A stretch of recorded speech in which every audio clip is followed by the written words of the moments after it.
তাহলে আপনি গুগলে যাবেন, গুগলে যাওয়ার পরে ঈদ মোবারক ব্যাকগ্রাউন্ড লিখে সার্চ দিলে অসংখ্য ব্যাকগ্রাউন্ড আসবে। এখান থেকে যে কোনো একটি ব্যাকগ্রাউন্ড আপনি সিলেক্ট করে ট্যাপ দিয়ে ডাউনলোড করে নেবেন। ডাউনলোড করার পর আপনি পিক্সেল ল্যাবে আসবেন। পিক্সেল ল্যাবে আসার পরে এই আইকনটিতে ক্লিক করবেন।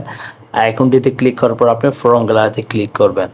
এরপর আপনি যে ছবিটা নিচে ডাউনলোড করছেন ওই ছবিটা সিলেক্ট করবেন। এরপর উপর প্লাস আইকনে ক্লিক করবেন, ফ্রম গ্যালারিতে ক্লিক করবেন। এরপরে আপনি আপনার কোন ছবিটা বসাবেন ওই ছবিটা সিলেক্ট করে নেবেন।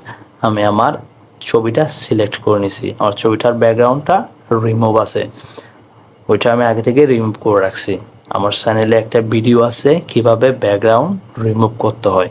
আমার ভিডিওটি যদি আপনারা দেখেন তাহলে খুব সহজে খুব ইজিভাবে এক ক্লিকে আপনাদের ছবির ব্যাকগ্রাউন্ডটা রিমুভ করতে পারবেন, খুব সহজেই রিমুভ করতে পারবেন।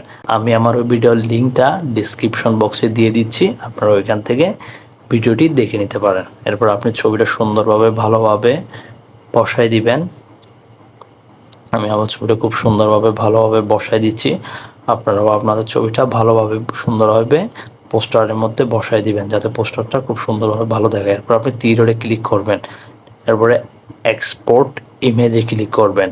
ক্লিক করার পরে সেভ টু গ্যালারিতে ক্লিক করে ছবিটা সেভ করে নেবেন। এরপর গ্যালারিতে ঢুকবো, ঢোকার পরে আমি আপনাদেরকে দেখাচ্ছি আমার ছবিটা খুব সুন্দরভাবে ডাউনলোড হয়ে গেছে। আমার ঈদের পোস্টারটা খুব সুন্দরভাবে ডাউনলোড হয়ে গেছে। এখন আমি এটা ফেসবুক, ইউটিউব যে কোনো জায়গায় দিতে পারবো। ধন্যবাদ ভিডিওটি সম্পূর্ণ দেখার জন্য।